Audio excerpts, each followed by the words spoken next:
There are generations in your footsteps, my brother. And with every pounding of the pavement, I can sense a changing in the atmosphere, a changing in your demeanor. And when I see you, I can see you in Africa with your feet pounding the pavement in tribal celebration with your mother and father there to embrace you.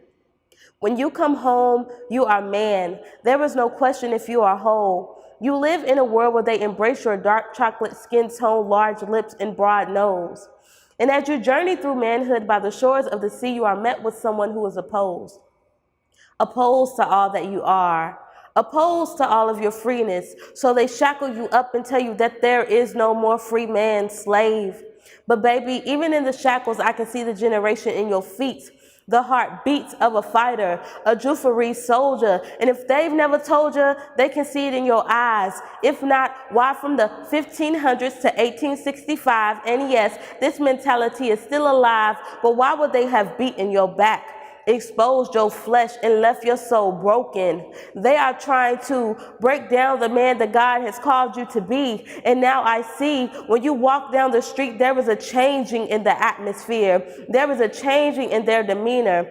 When you walk into that retail store, their faces become overly cautious. And it makes me sick that they look at my brother like he's a piece of, but you are strong, honorable, intelligent, tenacious. And in a world where they hate us so much, I'm surprised to see so many replicated black faces. But would you dare trade places with my brother or me? You cannot stomach the pain of a mother who has to see her son die every day on TV. You do not know how it feels to walk down the streets calculating your every step, because if you walk too fast, you become a threat. And if you walk too slow, your swagger is equated for death.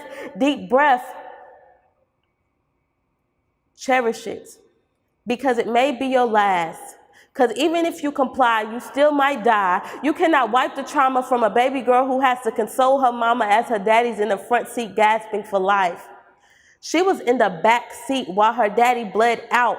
What do we do now? Because there was a pounding in the pavement, but it is no longer your feet. It is your head in the ground. Because whether you're selling CDs or you can't breathe, they'll never be able to fall in love with your hustle, because all they see is your strength that threatens their power. My man, this is final hour. It's either do or die. You either thrive or let the generations become extinct. My king, you hold the world in your hands, so never again will they be able to knock you to your knees and you stay there. And I ask that even in the event that you do die, that you leave an imprint so big on this world that says, I am, so you are. And as your queen, I will love you beyond the stars. And as your queen, I will be waiting at home with a back massage after a long day of pavement pounding. The revolution is resounding. The message is resounding that you cannot stop a black man or woman from being resilient.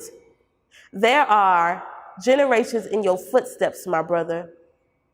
Embrace every moment.